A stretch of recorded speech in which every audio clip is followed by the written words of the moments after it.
There is a few things that I want to talk about. I want to talk about the practicality of raw veganism. I don't want to talk about the practicality of it and the reasons why. I'm going to do a separate standalone video talking about that as well. I do not approach raw veganism from a dogmatic standpoint. I approach it from a pragmatic standpoint.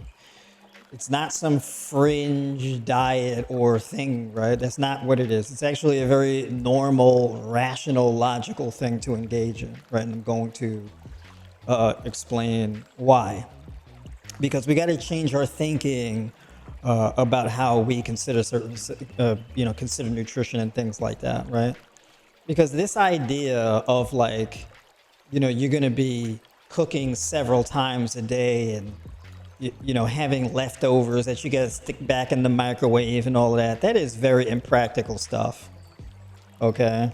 Where you're just going to have a bunch of stored food in the fridge that you're going to reheat in the microwave. Like, human beings aren't supposed to have microwaves.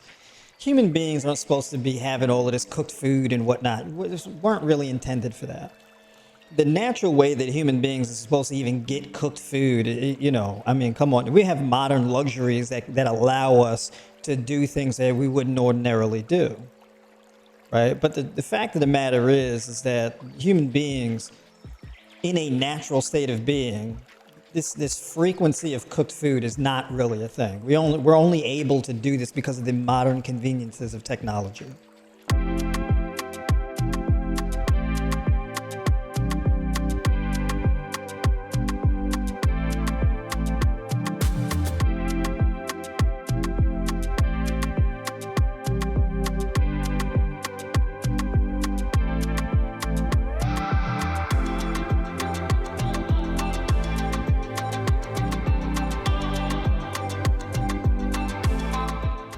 So first of all, yes, a raw vegan diet is going to be more convenient and way easier to do, especially if you're strapped for time, because it's more convenient. It's more of a rational, practical thing to do, right? Now, the practicality also ties into certain logistics, right? So no matter what chronic illness you have, either every single chronic illness is directly related to chronic dehydration, or almost every chronic illness is related to dehydration. Okay? But dehydration is the common theme when it comes to any type of chronic illness. I don't care if it's autoimmune disease. I don't care if it's high blood pressure. I don't care if it's high blood sugar, diabetes, obesity. It doesn't really matter what it is, right? Dehydration is always one of the cofactors, if not the primary one, right? It's important to understand that, because when we talk about a raw vegan diet, a raw vegan diet, particularly a fruitarian style diet, it's a really good way to prevent dehydration, right? We talk about carbohydrates. And carbohydrates, yes, carbohydrates are important for retaining your hydration levels. But the problem with cooked foods is cooked carbohydrates have to have water infused into them. Okay? If you're eating dry carbohydrates, it could actually really run your blood sugar up and run your blood pressure up. Okay? Which is a big reason too why like processed foods, processed carbohydrates are so problematic, because these are dry, dehydrated forms of carbohydrates, right? So biscuits, bread, cookies, things like this, right? These are dehydrating foods. This is the thing people really don't talk about enough. If your food should be water-rich foods. So this is also why I'm not like a big fan of like, all types of raw vegan foods where you're using a dehydrator for stuff. Making, lentil bread and raw vegan bread, that's cool and all, but like these are dehydrated dry foods. I mean, even when it comes to like dates and raisins and things like that, or apricots, right? These dried fruits, these will run your blood sugar up if you're a diabetic, right? As a diabetic, or a person who's pre-diabetic, it's not really a good idea to eat significant amounts of dry fruit, because those will elevate and sustain your blood sugar much higher than water-rich forms of fruits or carbohydrates, right? When I advocate for a high carbohydrate diet, or even cooked foods, whether it be sweet potato, lentils, beans, things like that, these are typically going to be in soups and stews, or it's going to be concentrated in one meal, typically in the evening at the end of your day. Okay, so soups and stews, because you got the broth and you got all the antioxidants from the broth and the vegetables and things like that. So you're getting your water infused in these foods, but that shouldn't necessarily be the bulk of your diet. Okay. But they are very beneficial in particular because they're very good for balancing your sodium levels, right? So, these cooked foods, your sweet potatoes, your cooked mushrooms and cabbage and things like that in a soup or a stew, well, you can get some sea salt in there, and that really helps to balance out your sodium level. So it's a good opportunity to really get that very important electrolyte that also helps you to keep hydrated.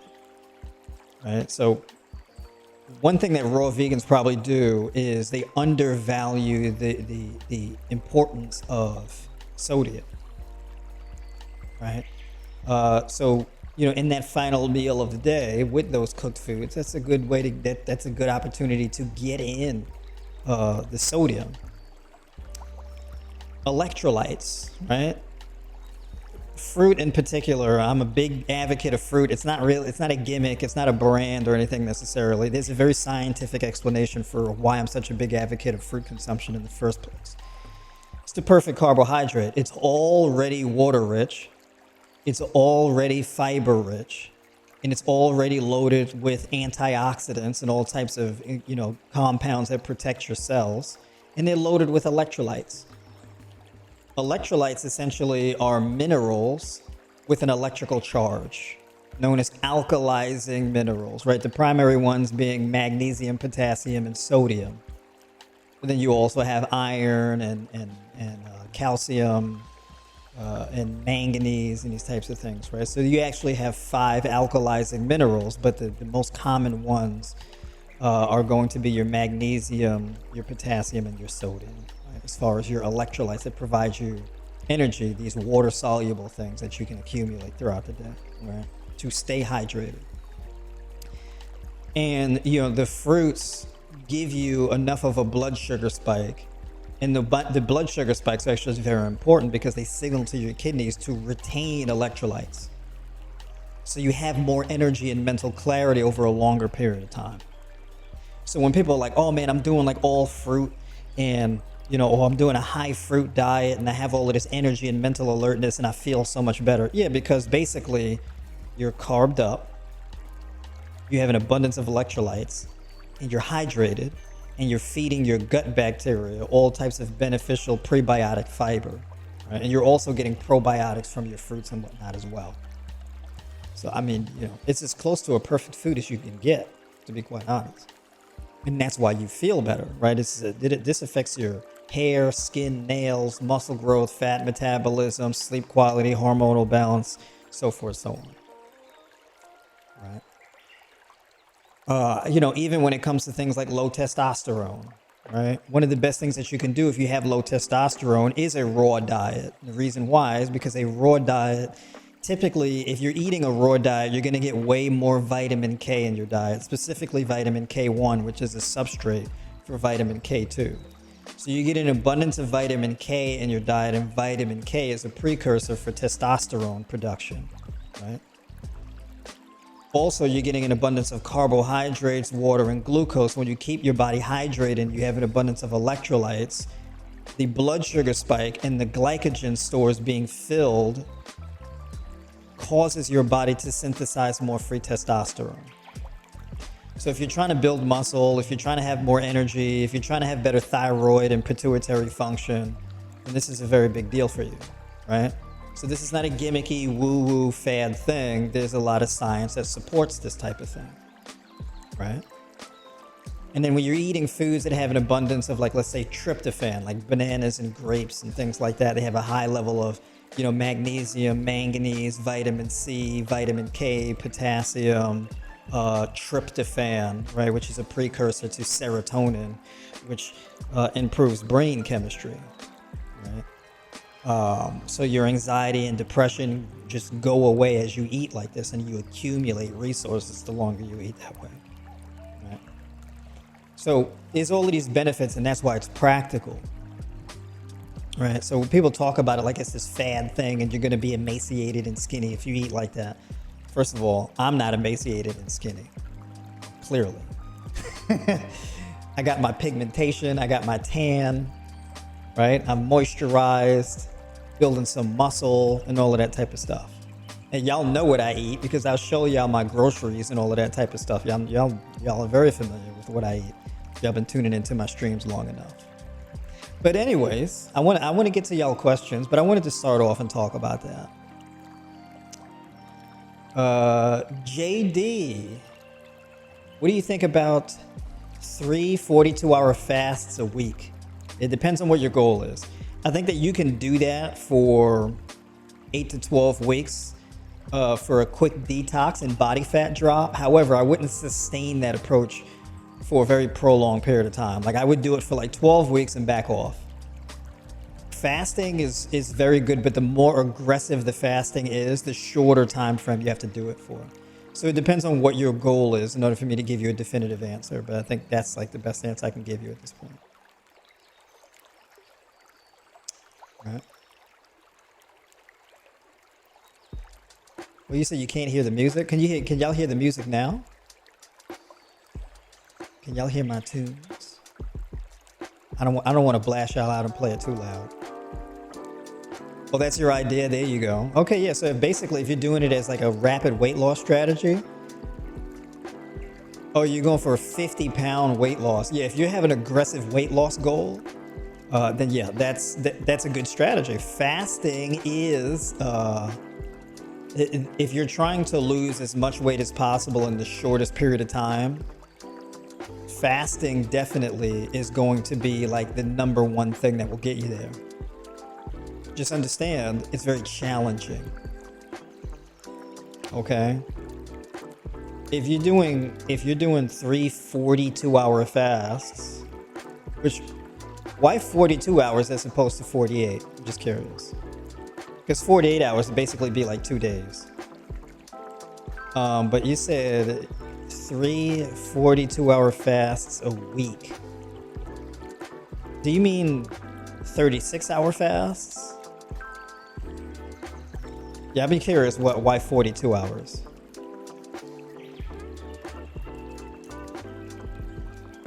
Oh, you lost 80 on OMAD. Gotcha. So you ain't playing with the weight loss. Gotcha. Also, one thing to be mindful of is creating a soft landing. When you lose a lot of weight and you lose it quickly, create a soft landing so that when you come off of your aggressive weight loss strategy, you don't want, if you have a hard landing, you gain a lot of the weight back and it's jarring and it's discouraging, right? So if you lose 50 pounds and then gain back 10 pounds, don't freak out, right? Because when you rehydrate your body, some of the weight will come back. It shouldn't necessarily be 10 pounds that you get back, but like 4 or 5 pounds, maybe 10. It depends on how aggressive you went. But don't be too alarmed, right? Because if it's really if you wake up the next day after a full day of eating or whatever the case is, and you're like 4 or 5 pounds heavier, don't really freak out. Just make sure that you get acclimated and well adjusted to a more balanced approach to nutrition, because there will be a point where you do have to refill your nutrient stores. So the thing that allows us to fast is the fact that we store a lot of like our vitamins and minerals and whatnot inside of our bone marrow and organ tissues and things like that. And our body acts as like a reservoir where when there is no nutrients coming from food, our body can pull those nutrients from different areas in our body that is stored in, right? But that's a finite resource, so just understand it does run out. And so when you press the fasting strategy too hard for too long, you do start to get hit and has some negative adverse reactions, right? So eating well and refilling those nutrient stores is extremely important. You don't want to develop too much of a deficit from pushing it too hard. All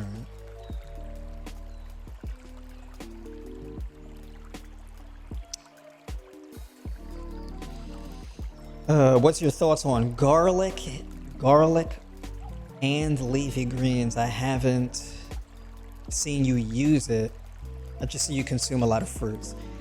Yeah, so basically, yeah, I'm not drinking green juices. No, I'm not doing that. I'm not drinking green juices. I do eat leafy greens. Typically, like I just had a salad earlier today, actually. I had a salad and I had spring mix, diced onion, bell pepper, raw mushrooms, roasted cashews. What else did I have? 2 tablespoons of nutritional yeast sprinkled over it, and spicy brown mustard and agave. So that was my salad. Okay. And I had a lot of it. Probably had like 6, maybe 8 cups of leafy greens in that thing. Had a lot of onion in there, definitely. But it was amazing. Whole cup of cashews. So like in one sitting, I got like 80 grams of fat or something like that. But I usually save my fat consumption for the end of the day. I don't really do it in the middle of the day. So it's usually with my last meal. And I finish eating about, 4 hours or so before bed. So if I'm going to bed at 10, I finish eating at 6 or something like that. If I'm going to bed at 11, I finish eating at 7, that kind of thing. But yeah, garlic. So for example, when I make my red lentil veggie bouillon, big shout out to UD, I season that with garlic powder. So for like a whole cup of red lentils, I use like a whole teaspoon of garlic powder. I use 3/4 of a teaspoon of onion powder, a few pinches of black pepper. I use a whole teaspoon of thyme. What else do I use? I put like a 3/4 of a teaspoon of sea salt. I put like a little more than a half a teaspoon of raw sugar cane or brown sugar in there. I put a teaspoon of parsley in there. And I put like maybe a little less than a quarter teaspoon of cumin powder. And basically I throw the lentils and all the seasonings in the blender and I blend it up. And I add a little bit of water for consistency.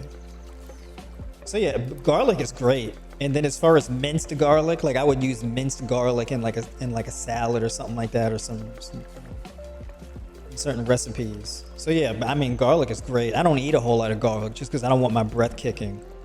So I'll eat garlic before bed, but not midday, because then if I gotta keep my distance if I'm gonna be talking to anybody. Otherwise my breath kicking, blasting on folks. Let's see. I've been raw vegan for 2 months, and I just started weightlifting for about 3 weeks now, and I'm doing lightweight 30 pounds on the Smith machine. Not my lower back still hurts after any suggestions. Did you mean to say you hurt your lower back? On the Smith machine? It depends. So when did you hurt your lower back?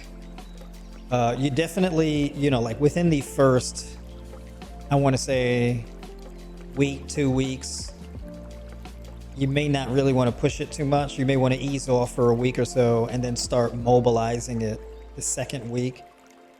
I wouldn't be going under any significant tensile loads. I'd probably be doing more body weight stuff, mobility. Mobility is really important.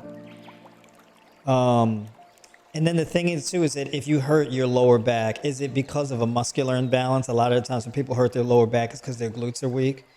So you may want to change your workout routine where you focus more so on strengthening your glutes, your glute maximus, your glute medius, your hamstrings, and then stretching your hip flexors, and maybe some plank positions to strengthen your abs and things like that. So working around the lower back issue. All right, so those are some suggestions there, but I would need a little bit more detail than that. Okay, Monday, Tuesday, I fast, eat Tuesday night, Wednesday, Thursday, eat, Thursday night, eat all day, all Friday, fast Saturday, Sunday, and eat Sunday night. Okay, gotcha. All right. It works. How to stay off the meat when you have to cook meat for your spouse. You don't have to cook meat for your spouse.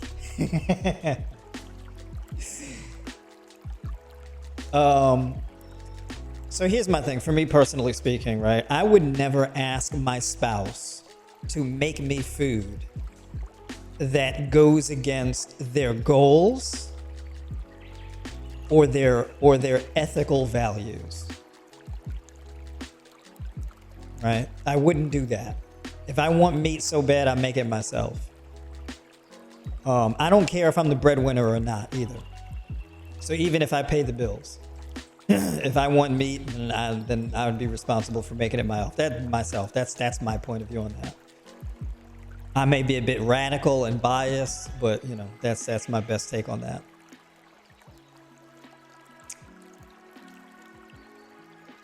Is it possible to be a raw vegan fruit-based bodybuilder without protein supplements?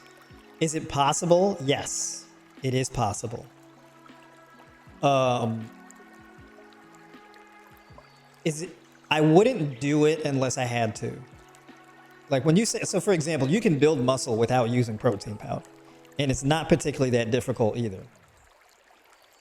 So for example, for me right now, currently, I need about 60 grams of protein a day if I'm trying to build muscle. So I need 60 grams of protein a day and at least 300 grams of carbs a day.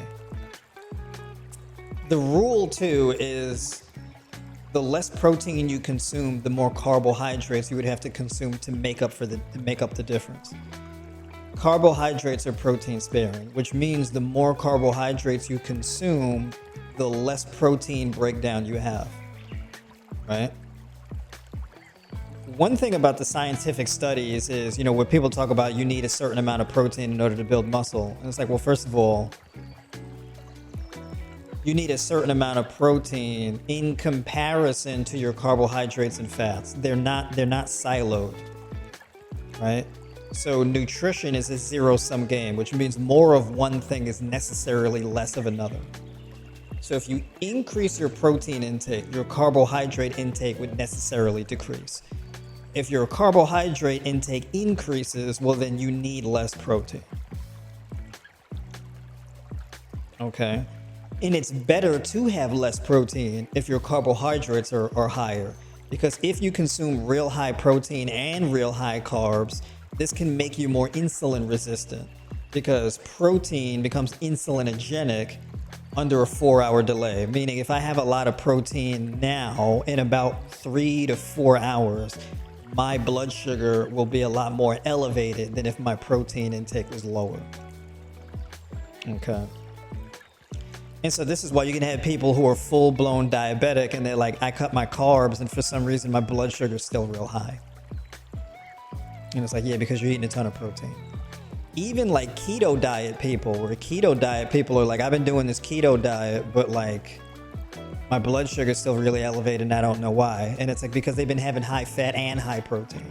And high fat and high protein will keep your blood sugar perpetually elevated, and it will actually make you more insulin resistant.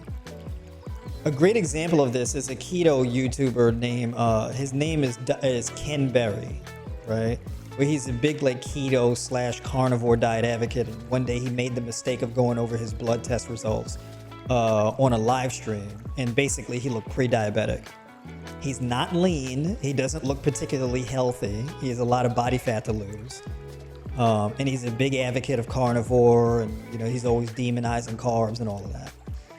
But his dietary approach don't really seem to work very well because he doesn't particularly look healthy, and he looks insulin resistant based on his numbers, and his cholesterol is ridiculously high and whatnot, right? So, but that's a pretty common thing, right? So basically, people overestimate the amount of protein they need. For me, on accident, I incidentally consume around 100 grams of protein a day. Incidentally, it's not deliberate. It's a thing that happens because I like to eat a lot of food, right? So, I'll wake up in the morning. What I've been doing lately, I'm not skipping breakfast no more. I feel amazing eating breakfast. I don't really skip breakfast, but I usually don't really start eating very early. But now, usually when I wake up, I go and walk a few miles and, work out, do my resistance training, and then have my first meal. I'm not doing that anymore, right? I wake up and I fresh out of bed, I'm just sucking down banana after banana after banana and eating 6 to 8 bananas first thing in the morning. I feel great doing that. I actually like eating starting a lot earlier. And that's one thing that's actually helped me too in increasing strength and muscle mass and all of that type of stuff. So I've been able to put on some weight and some additional muscle mass and whatnot and improve my training performance by starting to eat way earlier than I normally do with those bananas. So yeah, as far as bodybuilding is concerned though, fruit is a primary driver of muscle building. I've tried high protein, I've tried a lot of starches. The fruit makes the difference. It makes a crazy difference. A few hours after eating a meal, you look different. It happens very quickly. So yeah, basically, you don't need protein powders in order to build muscle on a fruitarian style diet, because fruit is a primary driver. It's a superior muscle builder. You do need protein, just not that much. Again, I can build muscle on 60 grams of protein a day. I ate a whole cup of cashews with my salad. The cup of cashews alone is 20 grams of protein. It's 20, 24 grams of protein, something like that. All the leafy greens, that's another 4 or 5 grams of protein. The mushrooms, I had a lot of mushrooms. I had 3 or 4 cups of mushrooms, chopped mushrooms. So that was 10 grams of protein in the mushrooms. So, I mean, that salad in and of itself was damn near 40 something grams of protein in the salad. Right? My rolled oats, I do rolled oats. The cup of rolled oats is 12, 14 grams of protein. I do a quarter cup of hemp seeds. The hemp seeds are a quarter cup of hemp seeds is 12 and a half grams of protein. So between the hemp seeds and the oats, that's another, I don't know, what, 24, 25 grams of protein right there. Then the plant-based milk, that's another, 8 grams of protein right there. So, I mean, the protein really adds up, right? And then I add powdered peanuts, that's another 8 grams. So it accumulates. And then the fruit you eat, a whole cantaloupe or something like that, that's 8, 10 grams of protein. All the fruit you eat contains protein. So you accumulate protein over a period of time. So, you can, if you're eating enough, you're going to get an abundance of protein in your diet, right? And you accumulate it over time. So there's people think that there's no protein and fruits and all of this type of stuff. I'm first of all, if that were true, you wouldn't have gorillas be as strong as they are. Gorillas are 9% body fat. They're way stronger than any human being you know. Now you can say, oh, well, they're different because they're gorillas. I don't care what they are. But the thing is, protein is needed in order as the foundation for new cells. The saliva in your mouth, your gut lining, your muscle tissue, everything, all your enzymes, hormones, all this stuff is made out of protein. Any carbon-based being needs some protein in their diet. It's just the amount that people think they need is largely overstated. What you primarily need if you want to build muscle, you need a tremendous amount of energy. Energy, particularly oxygen, glucose, and electricity, which is conducted through minerals and water and things like that, right? That's why the electrolytes are so important. Electrolytes are conductors of electricity, minerals with an electrical charge, which is needed for the energy to produce thermogenesis, oxygen uptake, and protein synthesis, etc. Where am I at? See, I don't want to lose track here.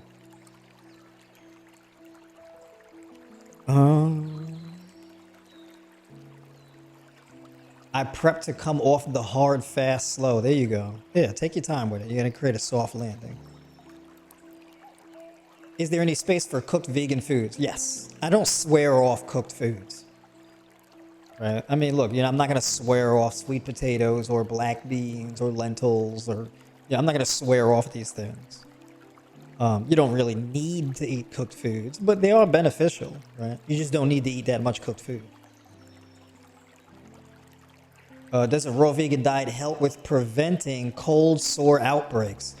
Yes, actually. That's very interesting too, because actually you're more likely to get cold sore outbreaks when you eat more of a protein-rich diet with cooked foods because of the arginine.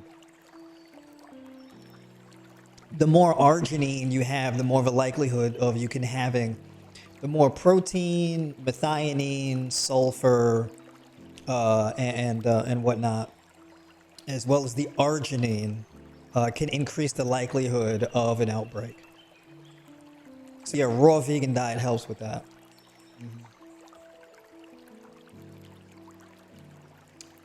I heard the body can only process or digest 24 grams of protein at a time. Is this true? No. Your body will break down protein over a period of several hours. Right? Typically, that process can happen anywhere in between 4 and 8 hours. For me, when I have big protein-rich meals, it's typically going to be one of them is going to be a high-protein meal in the beginning of the day and another one in the end of the day. And then everything in between is pretty low protein. So that's typically how I structure my diet as far as that's concerned. But I don't have just protein every day. No, I don't do that. But yeah, it's not 24 grams. Your body can metabolize and break down way more than 24 grams.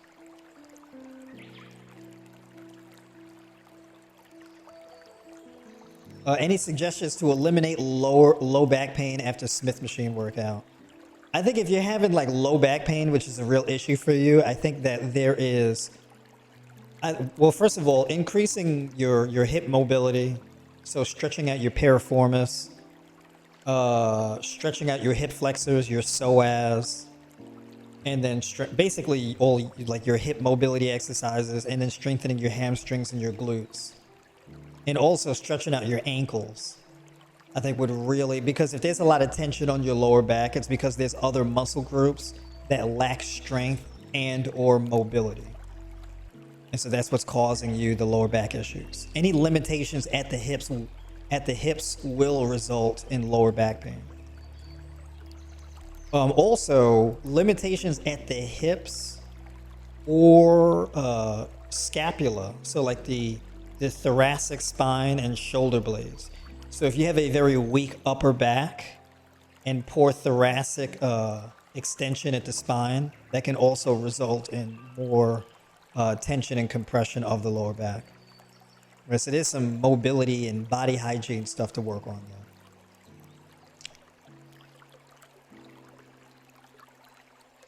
there. Let's see, I saw a guy on YouTube doing 30-day watermelon fast. Is that safe? Yeah, it's safe. Yeah, I would say so. But it depends on what your goal is, right? I mean, you can do that, but if they're just doing straight watermelon, chances are they're doing that for rapid weight loss, disease reversal, and detoxification. That's why they're doing it. What's my thoughts on cortisol? Lots of chat about high cortisol causing high blood sugar. Yes, that is true.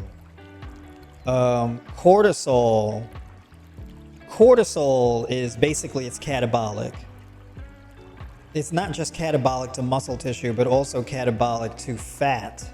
So basically, muscle tissue will break down and the amino acids can get converted into glucose to gluconeogenesis, which contributes to an elevated blood sugar. And then your body then ramps up lipolysis, which is a breakdown of fat, and that can increase your blood sugar as well. right? So yeah, cortisol, basically, elevated cortisol is a stress response, right? That puts you in a catabolic state. You want to lower cortisol. One of the best ways to do that is increase your fruit intake. So more electrolytes, more water, more fiber equals more oxygen uptake, and more glucose leads to less adrenal activation as far as cortisol output. And that over time helps to improve your blood sugar. Yeah, so if you're a diabetic, fruit is actually should be a staple of your diet. It's a big deal.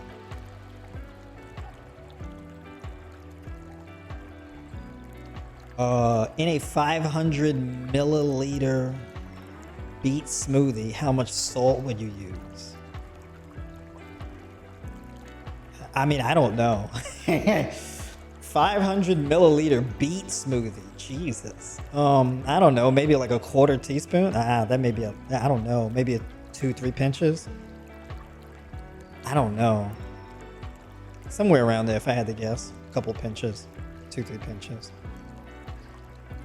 Oh, I told my spouse I'd cook for him, but not me. I use beans as a sub. He loves the food. Oh, there you go. That's what I'm talking about. Oh. That's right. He don't need to, a man does not necessarily need to be obsessed with having meat in his mouth.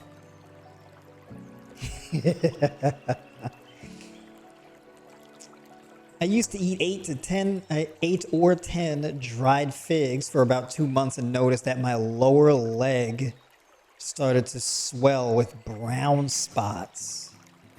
Is there any foods that you recommend to help reverse swelling? Yeah, I mean, it depends on what the rest of your diet looks like and if you have a food sensitivity to the figs. Yeah, the 8 to 10 dried figs. I mean, I don't know. I mean, I particularly wouldn't do that. Matter of fact, hold on one second.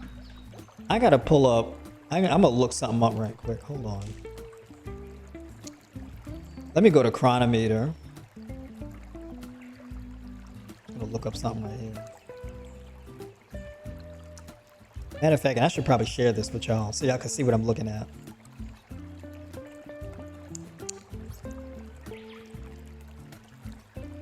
All right, so I'm in Chronometer right now. Let me look up dried figs.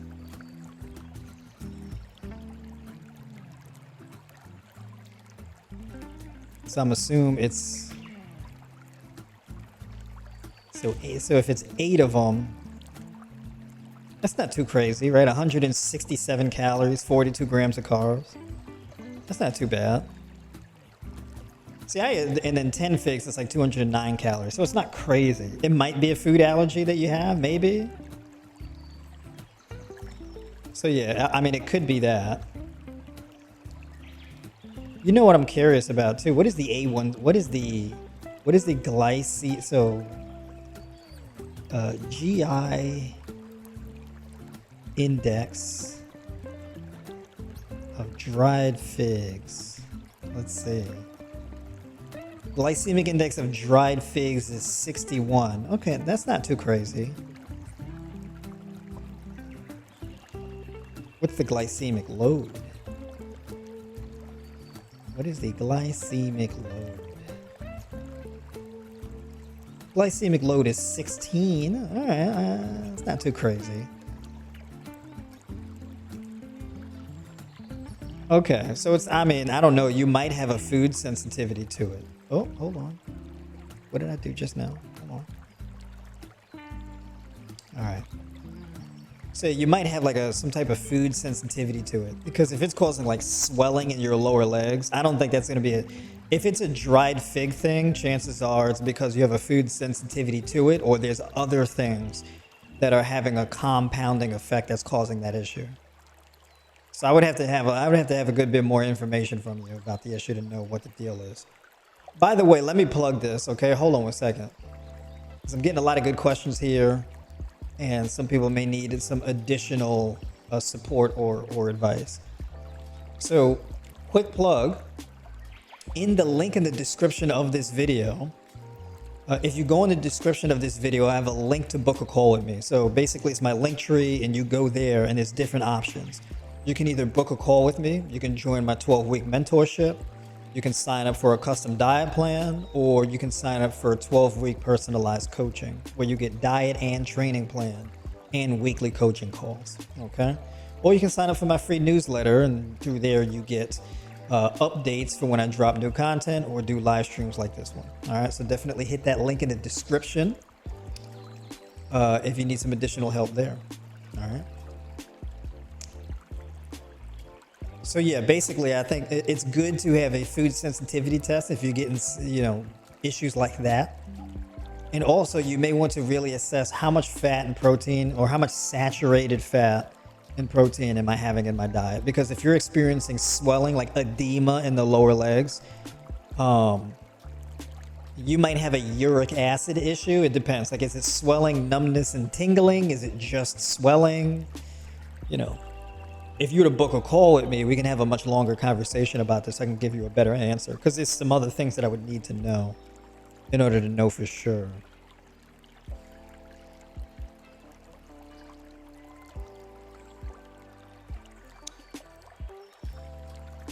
All right, let me get back on track here. Annie, here you go. Can you go over the benefits of chlorophyll water again? Yeah, so liquid chlorophyll, you mean, right? So liquid chlorophyll basically is plant blood, right? Our blood, the central molecule of it is iron, whereas plants, it's magnesium, right?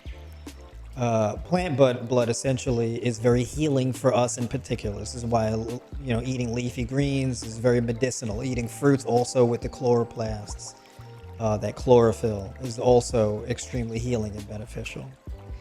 So liquid chlorophyll has all types of benefits. I mean, it energizes your cells. It detoxifies your body. Basically, it helps your body extract toxins from your cells that are building up in your cells and remove those toxins through your lymphatic system and your kidneys and whatnot, right?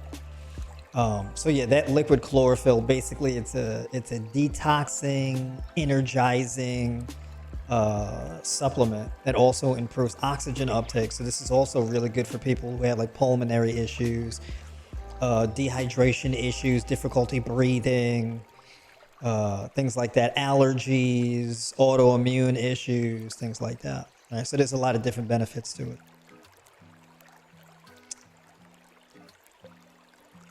If I eat high 350 to 400 grams of carbs a day, what is the max fat I can ingest without weight gain? Is there a max amount of carbs you can ingest before it turns into fat? This varies that's a very good question.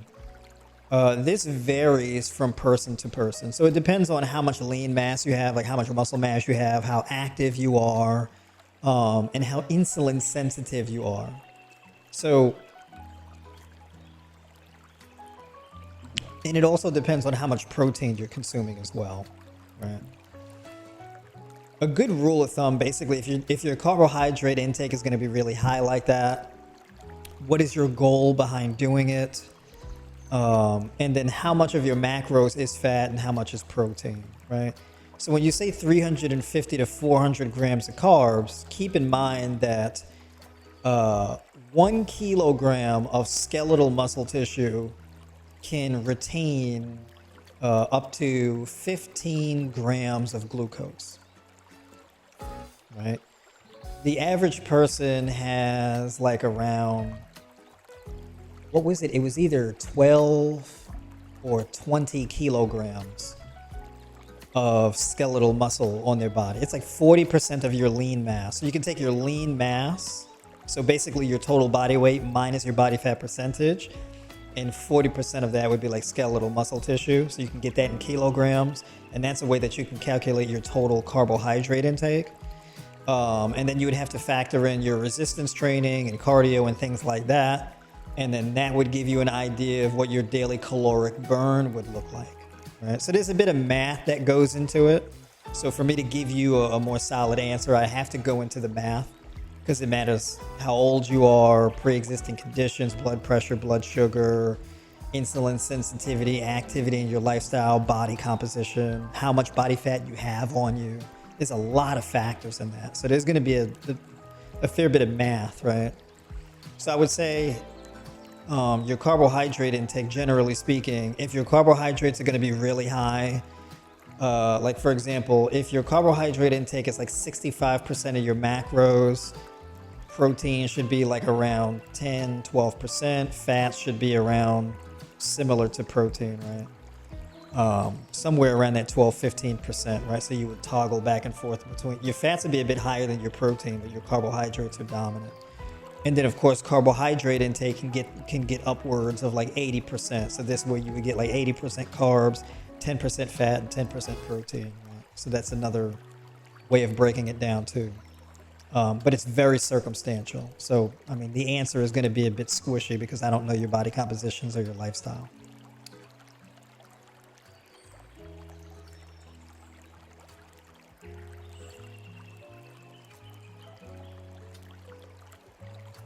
How to reverse burning sensation issues in fingers of hands and feet with raw fruits only.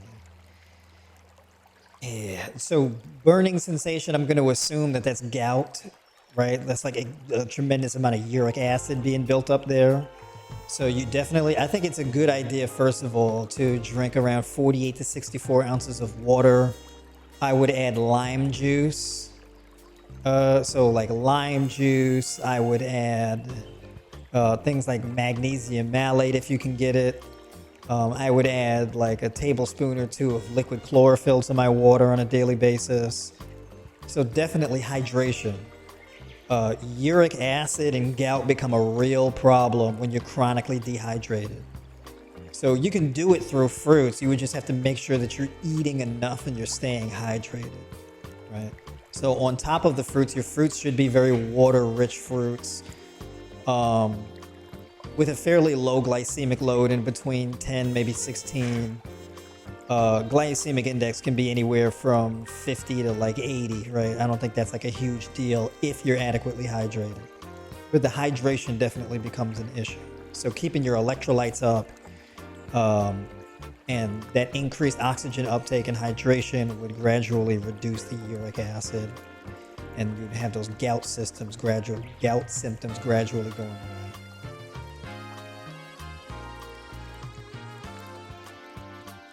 I'm very curious on how food can heal disease such as kidney cancer, etc., if that's possible. Yeah, so basically you have your body has like a state of being where there's going to be catabolism or anabolism, right? So for example, when you're burning body fat for energy, the fat is going through a catabolic state and being broken down. And then those fatty acids are being converted and used as a form of energy. You have catabolism of muscle, where that's being broken down, right? And so that muscle is being broken down into simpler forms of protein, amino acid, and then that can be used as a form of energy, right? Typically this happens, that muscle breakdown happens when your glucose is depleted and your body is scavenging for energy. So your cortisol goes up, and then that's when you start getting into protein breakdown. This is also why I'm a big fan of training 20 to 30 minutes per training session. Because if you train for too long, you go into a catabolic state, you start losing muscle tissue short term, right? Which can cut into your recovery. Now the reason why I say that is because if, let's say cancer, you can put cancer into a catabolic state, let's say tumors or something like that, and they can break down over time. So food can contain vital vitamins and minerals and antioxidants, right, that are protective of your vital organs, muscle tissue, bone tissue, that type of thing. When your food prioritizes protecting the vital infrastructure of your body, and all the resources get delegated to protecting your vital organs, your muscle tissue, your bone tissue, that type of thing, and it keeps those systems out of a catabolic state, well, this comes at the expense of things like cancer. right? So antioxidants have anti-cancer properties, right? Because these vital nutrients that protect your cells of your vital organs, well, then basically, if the cells of your vital organs, bones, and skeletal muscle tissue is protected, then they can be sustained and reinforced. And so all of the resources from your diet get delegated to that task, which means that there is nothing left over to feed cancer, for example. And this is how you can heal from that. So whether we're talking about fibroids, cysts, polyps, tumors, this type of thing, that's how it happens. Right? So when you improve insulin sensitivity, right, your blood sugar level comes down to a much healthier level, which means that there's not an excess of blood sugar for harmful growths to feed on to put them in an anabolic state, which if your resources are being robbed from your body's vital infrastructure to feed these harmful growths, then that can come at your expense. So it's a zero-sum game. So when you have your food is either healing you or killing you. So when you have foods loaded with antioxidants, water, fiber, probiotics, prebiotics, vitamins, and minerals, these foods that are more protective, this is what allows you to heal. All right. So it's basically a matter of leverage in keeping your vital organs in an anabolic state. And then, of course, when that is sustained, harmful growths go into apoptosis, they implode, and then your recovery follows suit. All right.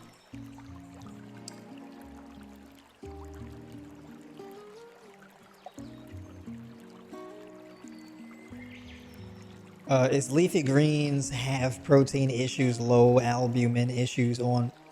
I don't understand the sentence. Is leafy greens have protein issues, low albumin issues, or raw fruits, please? You have a low albumin issue? Yeah, I mean, typically, if you're under eating and you do it over more of a prolonged period of time, you can result in having a low albumin issue. That is true. Leafy greens do have protein. I mean, leafy greens aren't like a high protein food, but they do contain protein. But if you are having an issue with low albumin, then chances are is that you haven't been getting an adequate enough protein over a very prolonged period of time. Right? So you would need to have a more balanced diet if that's the case.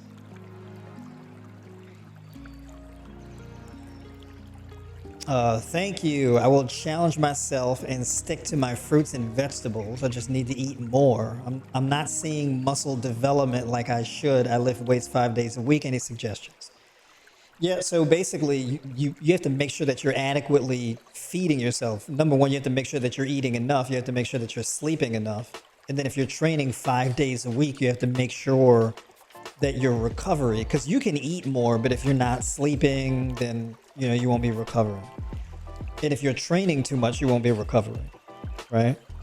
So if you're trying to gain weight and improve muscle mass and things like that, you would either have to improve your recovery by eating more and sleeping more, or you would have to reduce your training volume,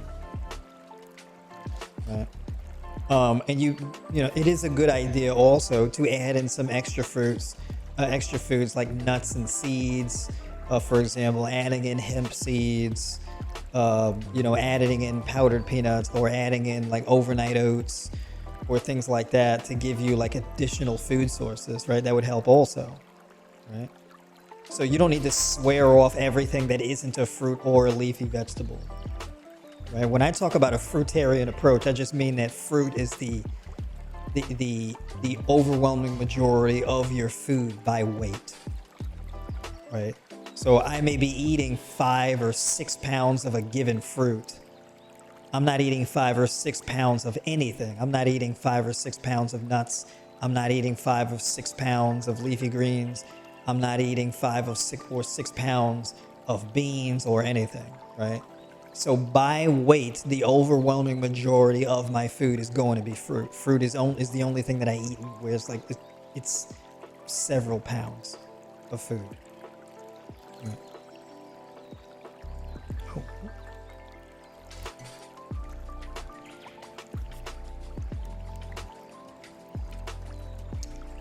I've been suffering from anxiety and depression off of one bad moment in my life. I refuse to take medication. Could this diet help?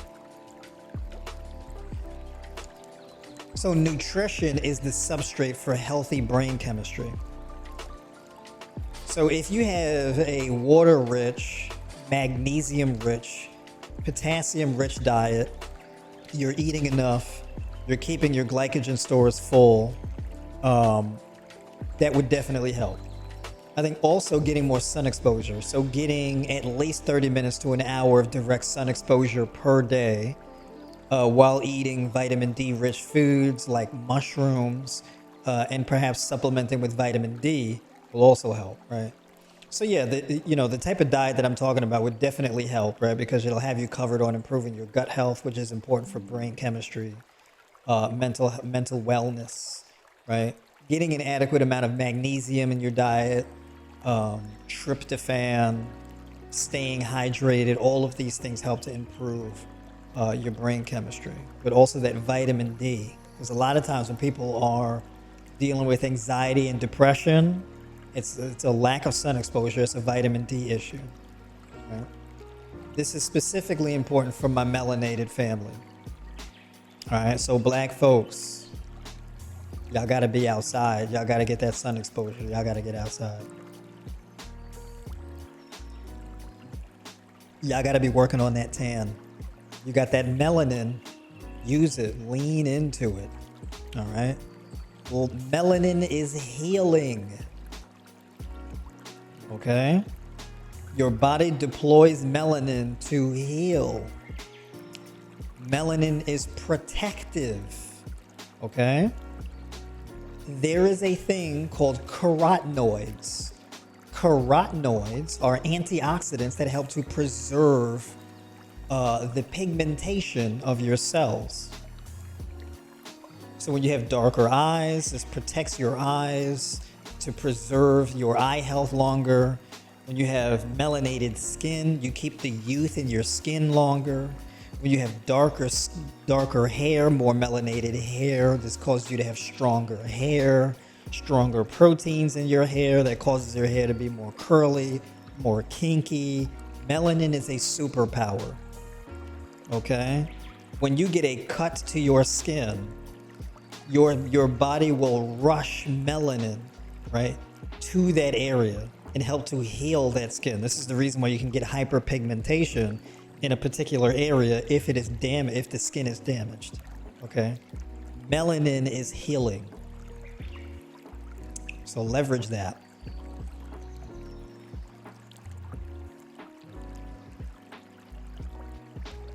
So I jacked myself up and got a hard set routine of not eating until maybe between 1 and 2 p.m. Oh, you put yourself at risk for undereating. Yeah. You undereat for far too long, you get worn out a little bit over time. It happens. Just got to get refed, take some days off, maybe even take a week off from training, or at least 3 days or so. Take midday naps wherever you can get them and just focus on your recovery. How do I get my protein? What do I eat? I mean, I eat like 15, 20 different types of foods a day, but I think the foods that make up the most of my protein is going to be things like my oats, my hemp seeds, my cashews, almonds, sunflower seed kernels. What else? Sometimes I eat lentils, right? I do my red lentil soup.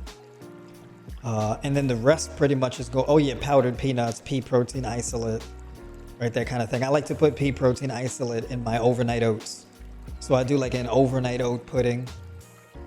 So I soak my overnight oats in the fridge overnight, and I put it in the blender with like cacao powder and, raw sugar cane and things like that, some sea salt and whatnot. And I'll put powdered peanuts and pea protein isolate in there, and I'll blend it up, and it makes like this, and I'll put the hemp seeds in there, and it makes this creamy, like beautiful chocolate oat pudding. It tastes like ice cream. It's phenomenal, right? So I do that, so I get protein from that as well.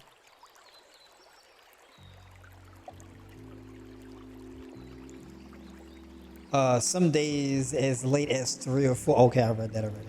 Oh, did I? Oh, started intermittent fasting 6 years ago. I don't get hungry until then. hadn't been sure of what to actually eat. Recently, I've been trying to get me some fruit, maybe. Yeah. So basically, you don't have much of an appetite in the morning because you're adapted to not having an appetite in the morning.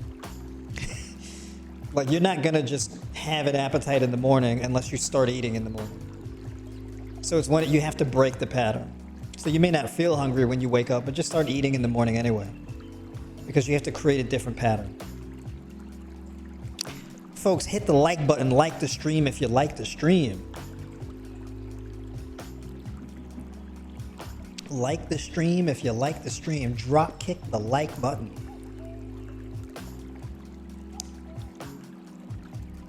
Can baking soda water be an alternative for electrolytes? I wouldn't do that. I wouldn't drink baking soda. I wouldn't do that, no. There's much better ways to get your electrolytes, right? I would do it through food. You know, I would do it through coconut water or something like that, you know. You get it through your food, you know. I don't think we need to resort to baking soda water.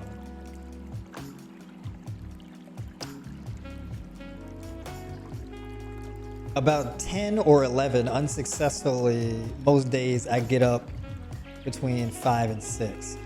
Yeah, if you get up at 5 and 6 in the morning, you should start eating way earlier than 1 or 2. That's for sure.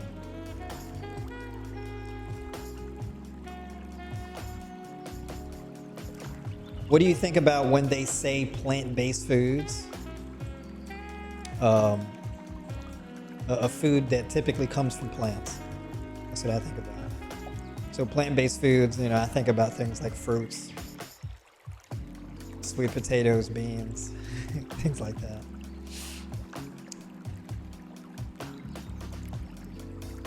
Great answer. Give us the magic bullet to gain muscle. Yeah, there's no magic bullets necessarily. It's basically like there's a whole bunch of different things that you have to implement to build muscle. You have to have a solid training strategy. You have to be eating enough. You have to be getting to bed early enough. You know, you need intelligent training design. And then, like, you have to be mentally ready to be able to train to the best of your ability, right? And you really have to be in tune with your body and check in and be, like, really consistent with your plan. So there's not really a magic bullet to building muscle, right? There's like a whole bunch of magic bullets, probably. What are your thoughts about eating tempeh? I see it in a lot of vegan bodybuilder diets. I don't remember the last time I've eaten tempeh. I don't particularly eat tempeh. I don't really eat much. I don't even eat much tofu anymore. I used to eat a lot of tofu when I first got on my vegan journey and whatnot. I don't really eat much tofu anymore. As a matter of fact, I don't remember the last time I've eaten tofu. When's the last time I ate tofu? Do you remember?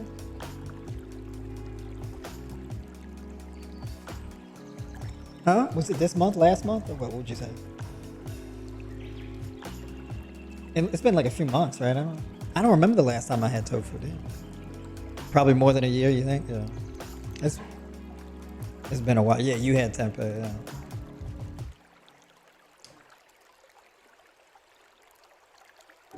So does dehydration cause rapid heart rate? Yes. So basically, if you're dehydrated, it depends. If you're dehydrated and you have like low electrolytes, let's say if you're dehydrated and your potassium is low, or if you're dehydrated and your sodium is low. So you could have like the heart palpitations. It could be because your blood pressure is high or because it's too low. A lot of the times the heart palpitations come when your blood pressure is too low, right? And so your body will like boom, boom, boom, boom, boom, right? To try to create more pressure and more circulation, right? And when you're more hydrated and you have more of your electrolytes, so you have, you get some sodium in, you get the potassium and the magnesium in, and you get hydrated, and that balances that out.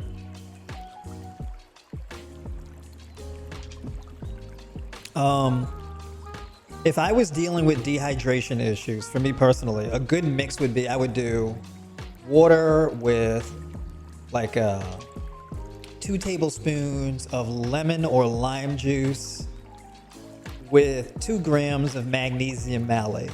I would drink that. And you can add like a drop of liquid stevia to it, and that would be like lemonade, like a homemade lemonade. I would do that. So that's one thing I would do. Another thing I would do is I would do cucumber juice. I would juice a cucumber, like a large cucumber, and a grapefruit. And I would add a pinch of sea salt to it. And I would drink that juice down in the morning. That's another one I would do. What's another one I would do? I think those are like the primary things that I would do. I would eat an ounce or 2 ounces of roasted nuts, either like roasted almonds or roasted pumpkin seed kernels or roasted sunflower seed kernels, but salted. So I would eat dry roasted, salted nuts or seeds. I would do that. Actually, you know what? You can get it in your salad. So you do the salad with the leafy greens and everything like that, and then you can have your pumpkin seed kernels dry roasted, and you can add some sea salt onto it. And then you can do that spicy brown mustard and agave thing as the salad dressing, or you can do like the sea salt and the lime juice on the salad. You can do that as well. But if I do the lime juice thing on the leafy greens, I'm probably going to add like fruit. So it'd be like grapes and things like that in there. Grapes, diced cucumber, etc. on the salad. With like roasted salted sunflower seed kernels.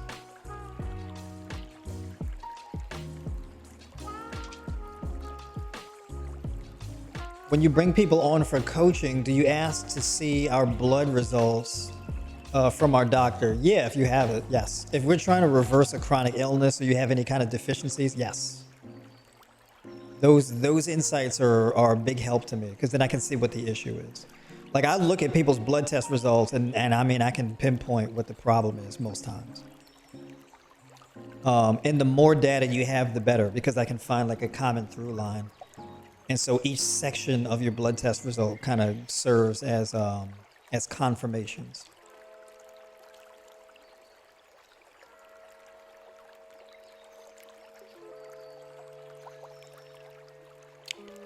How do you feel about the high rep calisthenics they do in New York, where they do 500 to 1,000 push-ups, pull-ups, and dips and squats a few times a week?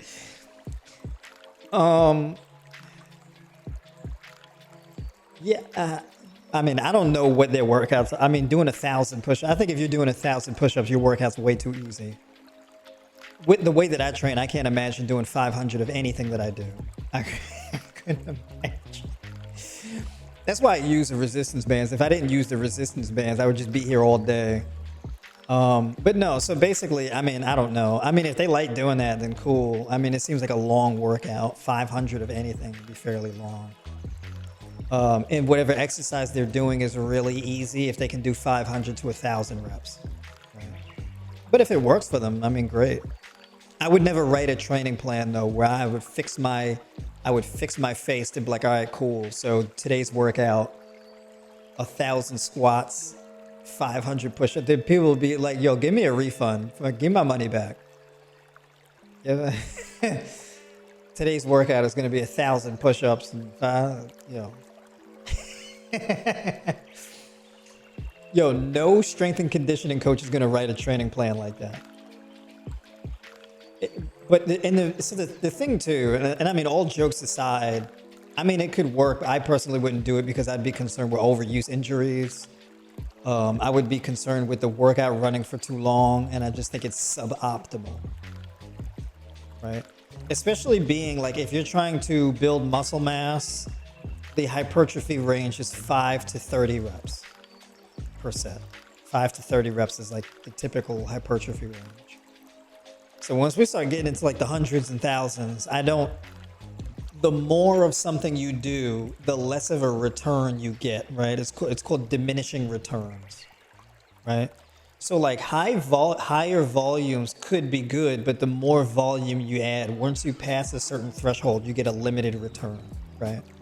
It's like protein, right? Like upwards of 1.6 grams of protein per kilogram of lean mass, according to the literature, is optimal for building muscle mass.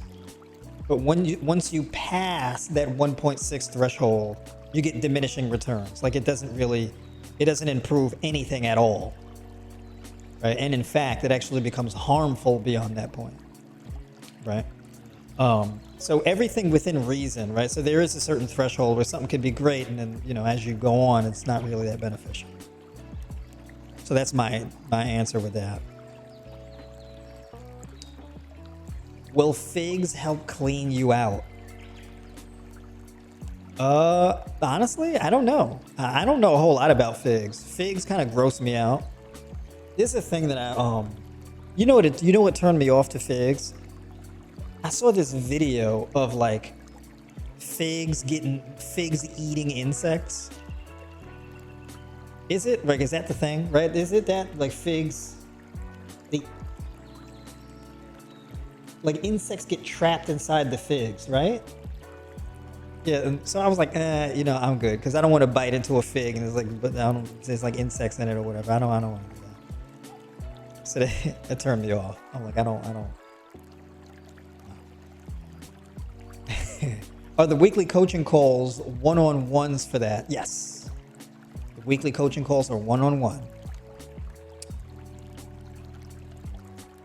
Are seedless grapes okay? Yes. Yes. So you can eat grapes with seeds or without seeds. Both are beneficial to human health.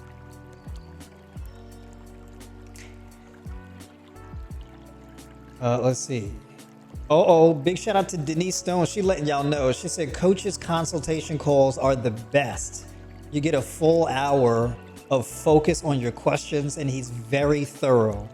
Calls are reasonably priced and highly recommended. There we go. And Denise has been a hardcore tribe member and a dedicated member of the community and is getting all kinds of gains. So big shout out to you. Absolutely. Miss Stone rocking it. By the way, technically there is no such thing as a seedless fruit. You either have fruits with immature seeds or mature seeds. The mature seeds are the hard, crunchy seeds that you can really see, and then the immature seeds are usually like translucent or like very small white seeds. But all fruits have seeds.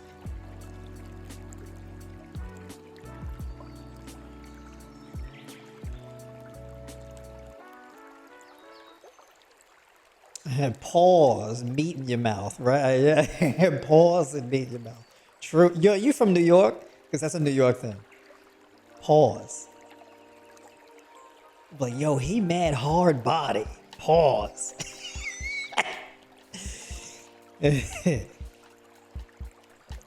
I'm about to get in your ass. Pause.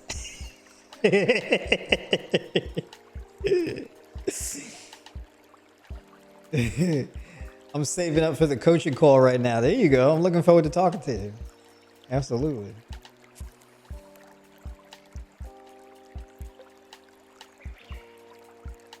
All right, let's see. With high carbohydrate diet, so you recommend eating most of that with starchy vegetables or non-starchy vegetables? Typically non-starchy vegetables.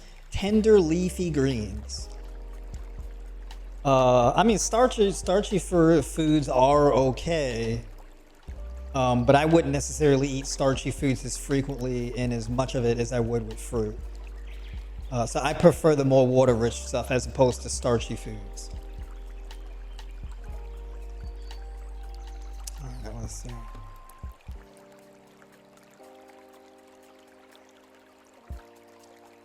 What are your main fat sources? Is it just nuts, seeds, and grains for you, or do you eat coconut or avocado too? I do eat coconut. I do eat avocado. I eat avocado more than coconut. But yeah, so mainly for me, it'll be things like avocado, nuts, and seeds. Yeah, those are I don't really have any other fat sources other than those. So yeah, nuts and seeds and avocado.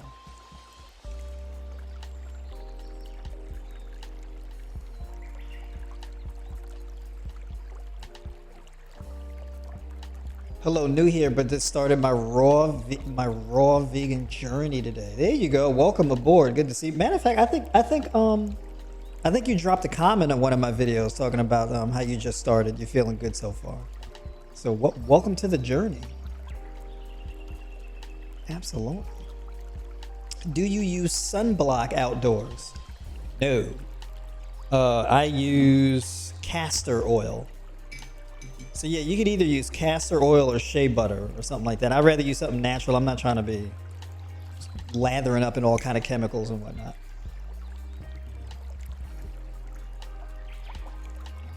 So what I do is I do castor oil and like a few drops of like lavender or something like that. That's what I got on right now. That's probably why I look extra shiny. I look three-dimensional.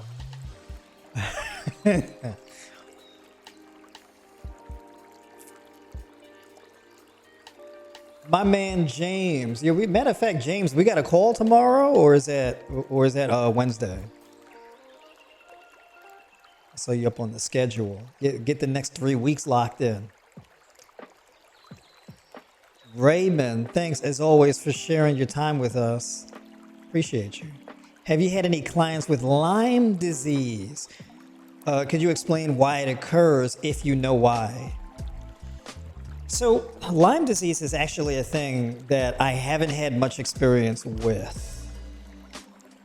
So my experience with Lyme disease is fairly limited.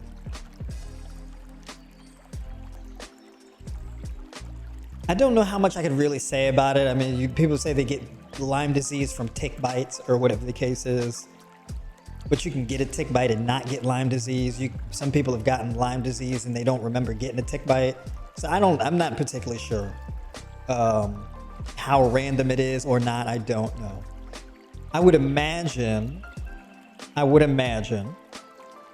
that a diet that reduces any type of viral load or a diet that is conducive to combating autoimmune disease or anything like that would be beneficial to that issue, right? So if I had Lyme disease, I would be just straight up like almost like fully raw, if not completely fully raw. I don't think I've ever had someone where they've come to me with any type of chronic illness and we didn't make significant improvements. So that's what I would say about that. But I don't have any expertise in Lyme disease. I don't have that. Not too many people come to me with that.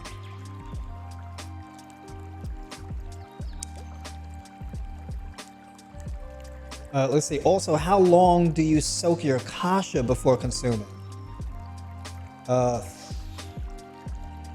Probably like 4 or 6 hours, something like that. Yeah, like 6 hours. So, for example, if I know I'm gonna have kasha tomorrow, I would start soaking it tonight or tomorrow morning, and then have it in the evening or something like that. So yeah, like 4 or 6 hours or something like that. I err more on the side of 6 hours.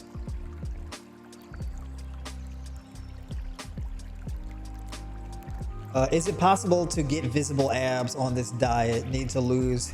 Well, I have visible abs. Yeah. Is it possible to get visible abs on this diet? Need to lose my dad bod. Yeah, I'm telling you, if you can't, you know what's funny is that people will say like, oh, you go on a raw vegan diet, you're gonna lose a tremendous amount of weight and be emaciated. And then people will also say you eat too much fruit, you're gonna get fat and it's gonna be impossible to lose weight. People will deploy both of these claims simultaneously against raw vegan eating. It's hilarious. It's like, yo, y'all gotta pick one. You can't deploy both. You can't say if you eat raw vegan fruitarian, you're gonna be emaciated, but also fruit makes it impossible to lose fat because it's too much sugar. You gotta pick one. Does it make you fat or does it cause you to lose a tremendous amount of weight? Which one is it? They just be on the internet just saying anything. I'll talk about like a raw, people will go in my comments with the way that I look. Talk about, oh, raw vegan diet, you're gonna be all scrawny and emaciated. I'm like, you can see me. Like, yo, I'm offended. Yo, my collarbones don't even show. What do you mean? My ribs don't show, my collarbones don't show. Like, I've had people accuse me of being on steroids, and I'm like, that's actually a compliment. I don't think you understand. Because when you tell a raw vegan they look the way they do because they're on steroids, I'm like, all right, well, damn, I'll take it. Okay. I don't think you understand what you're saying. Oh, you need more protein. I'm like, first of all, the whole country is on like a high protein diet and getting weaker and weaker every generation. So I don't think it's the protein. Your average man can't do like a clean 20 push-ups. All right, so in eating a ton of like steak and beef and all types of meat and everything. Most of the men in the country, they can't go a single meal without eating meat and can't do a clean 20 push-ups and got moobs and stuff, right? Low testosterone, erectile dysfunction, all types of issues. Increasing your protein intake is not going to fix those issues. Right, so people just be on the internet just saying anything. And that's why, like, I don't really blame people. Like, I'm not gonna see somebody who has all of these health issues and be like, oh, you were just being irresponsible. It's like, well, you're being lied to all the time about nutrition. The average person doesn't know what to eat because you got a whole bunch of people just getting on the internet. You gotta have an all meat diet. That's our ancestral diet. I'm like, first of all, stop lying. You know what I'm saying? Like, come on, let's stop. I'm like, your ancestral diet. Oh, I want all of these carnivore people to strip butt ass naked and live in the woods just eating animals and tell me how that works. Just stop. Stop. Talk about you a damn carnivore running around the grocery store with a shopping cart.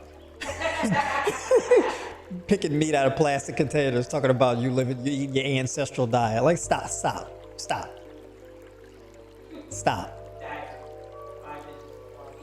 Yeah, I'm telling you right now, if somebody gave me a diet plan, it was like, all right, cool. So we're going to have 24 ounces of raw steak, sprinkle a little salt on it, and a stick of butter. I'm like, yo, give me my money back. The hell, this is nasty. No, give my money back.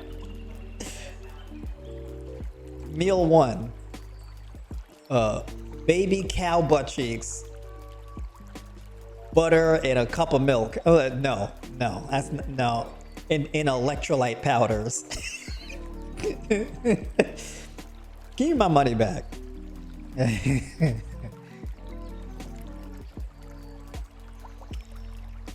All right. I'm vegan and trying to eat fully raw. Do you think it's okay to get 25 to 30% of my calories for fat? I get steady gains of 3,500 calories, and it's hard for me to hit that without a little extra fat on raw. Oh yeah, 25 to 30% of dietary fat on a raw diet. Oh yeah, that's, especially if you're trying to gain. Yeah, that's fine. If you're going to be fully raw, yeah.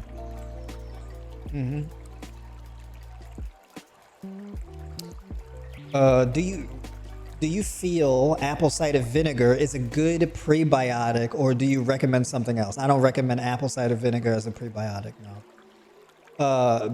It would be better if you were to do like sauerkraut, kimchi, kombucha, miso, coconut yogurt, almond yogurt, cashew yogurt, oat yogurt, things like that.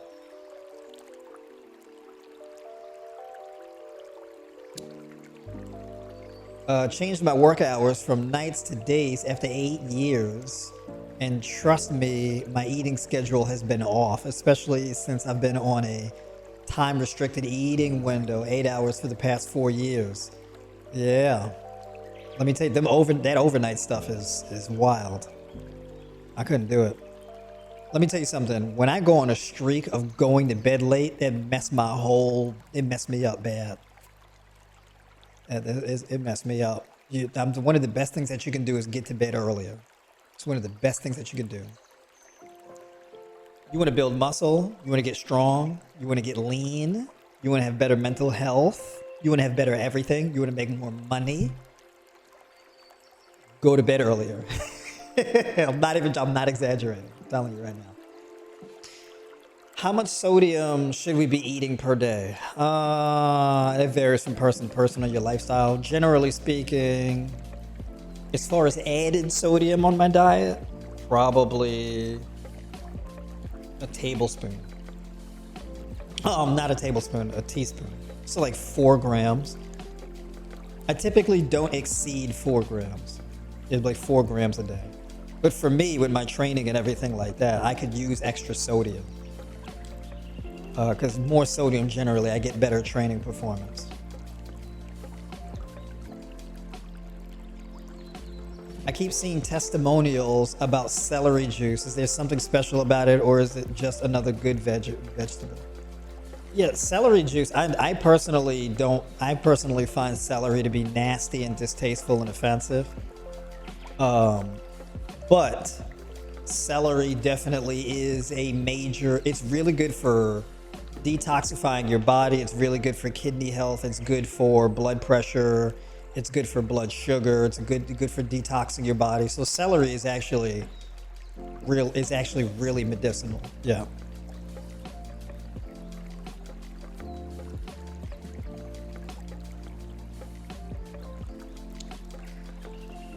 Appreciate the Tyler T coming through. Appreciate the wisdom always, brother. Well, I appreciate you for tuning in. Absolutely.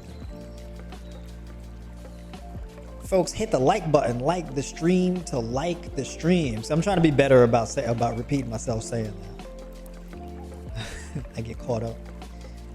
All right, I'm gonna do a few more here. Hold on, let's see.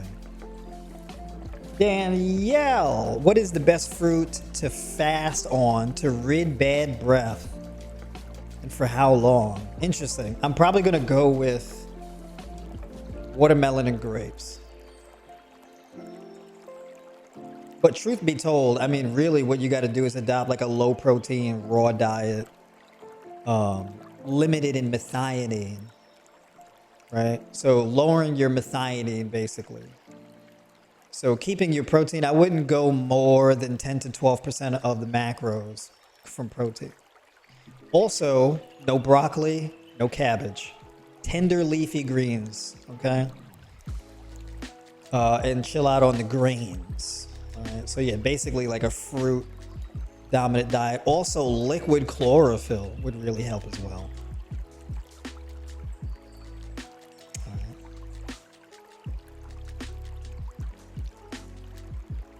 Castor oil is great, just not for cigarette smokers. Well, cigarette smoking ain't good for cigarette smokers.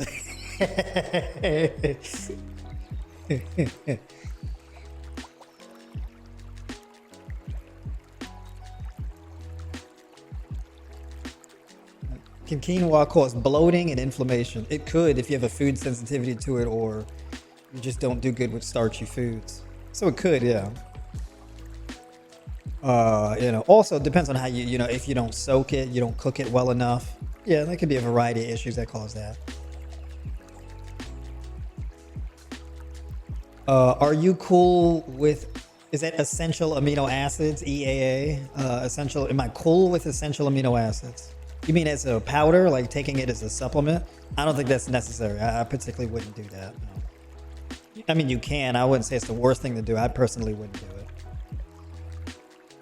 Loving Monday Live. So much health education. There you go, my man, Ricardo. Being a vegan, how often do you have to go shopping for food? Probably like twice a week or so.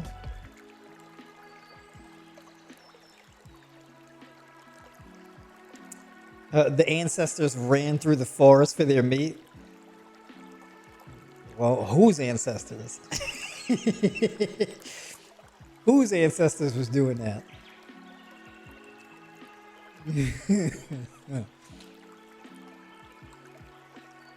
We need a Remsen comedy night. Yeah. I have my moments where I start cracking jokes. I don't want to crack on people too hard, but sometimes I can't help it. What's a good brand of sauerkraut? I don't have a favorite brand of sauerkraut. Generally speaking, it would be organic sauerkraut from the refrigerated aisle. That would be my main thing. Is this diet good for penile health? Yes. I kind of want to talk about penile health a little bit. I kind of do.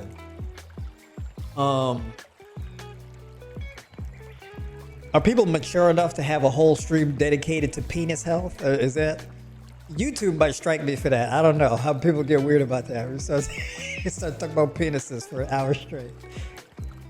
I don't know. That might be a banger. That's a good topic. But yes. Even in terms of like a lot of people, like I had somebody, I think they commented, they said, I have high testosterone but erectile dysfunction. I don't know the issue is. And so basically erectile dysfunction is the canary in the coal mine for cardiovascular disease. Right. So so basically if this is like a persistent thing, if it's an on and off thing, it could be poor sleep quality, under recovery from training. It could just be you've been cutting your carbs for too long. So basically, erectile dysfunction can come from things like insulin resistance / diabetes, high blood pressure, atherosclerosis, endothelial damage, which is basically the inner layer that runs through your vascular system. So it could be a variety of different issues that I can dive a little deeper into about that. But yes, it's definitely a good topic.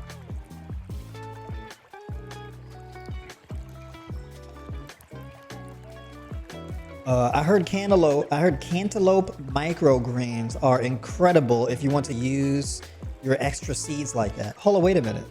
Cantaloupe microgreens? You mean sprouting the cantaloupe seeds? Is that what we're talking about? Oh, you remember me asking about what to do with them. Yeah, actually, yeah. You know what? I'm gonna try to sprout cantaloupe seeds. I haven't even thought to do that, but that makes sense. I appreciate you bringing the idea to my attention. The matriarch of the tribe. Thank you for tuning in tonight. Definitely get a good night's rest. And I'll check in with you tomorrow.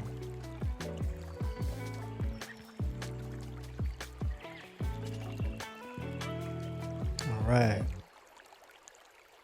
Hello, Rebson. Do you drink any infusion like coffee or another? Greetings. Actually, I have tea.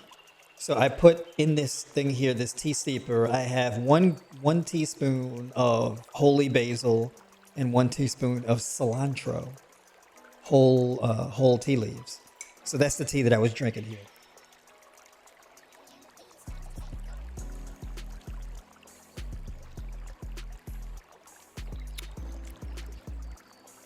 We need more penile health tips. It's important for a man's confidence. True.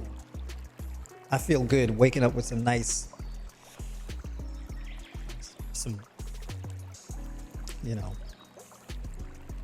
feel weird though getting up in the morning. Because it's like, you wake up and it's like, yo, damn, chill. Like, what why you wake up like that? Like, I don't know if women look at that and they're like, yo, you wake up like that?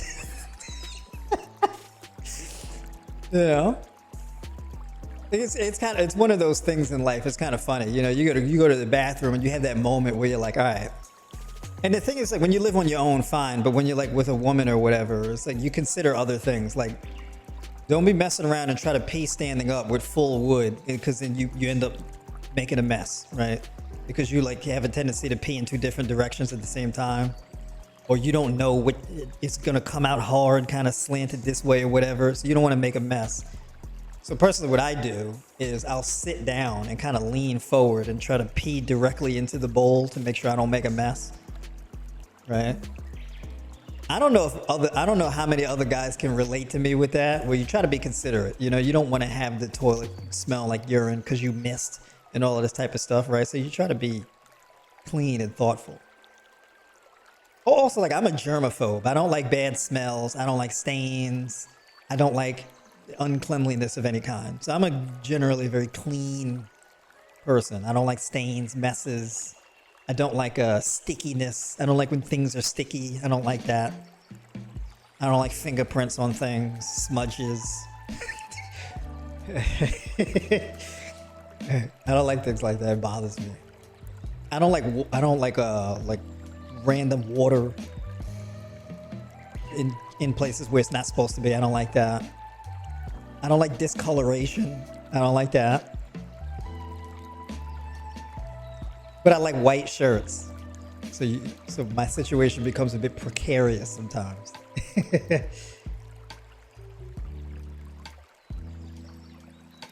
Let's see, let me get my position back here.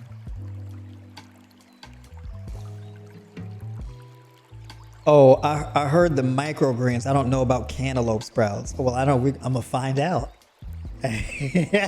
I got 2 cantaloupes too, so I'm gonna cut into one of them cantaloupes tomorrow. So we gonna see. Do you still eat 4 days a week? And if you do, can you break down your eating time schedule? I do alternate day fasting once a year for 12 weeks out of the year. I mean, as far as my schedule, typically I eat Monday, Wednesday, Friday, and Sunday, doing 36-hour fasts, where basically I eat throughout the entire day, having like a 12-hour eating window on all of my eating days.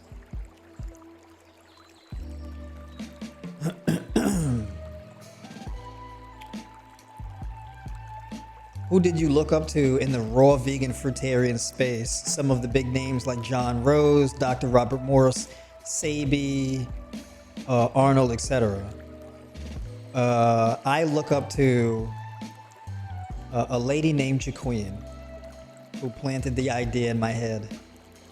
It was my lady at the time, or well, currently, and she put me onto the whole raw thing. She started doing it. She asked me, "Oh, you think it's a good idea?" And I'm like, "Yeah, why not?" And she started doing it and getting really good results from it. So I wanted to know the science of it and why it worked and all of that. So, yeah, I went and dived in head first and all that. So yeah, that's my answer there. I didn't know Sabi was raw. I didn't know that.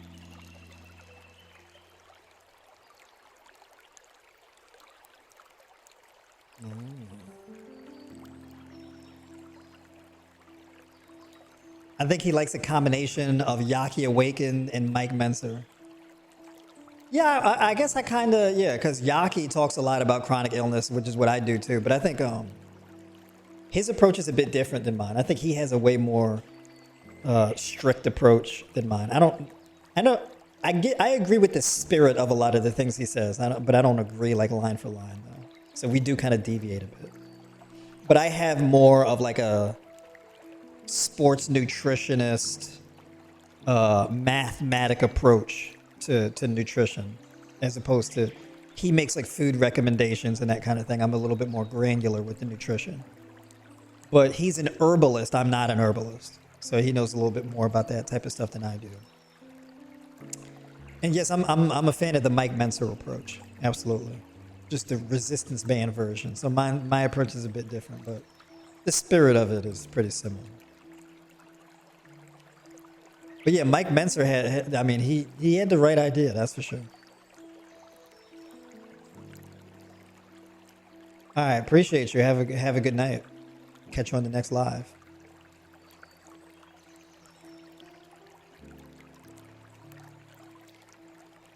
Look at that. Everybody heading to bed. That's right. Y'all got the right idea. So you know what? I'm going to sign off too.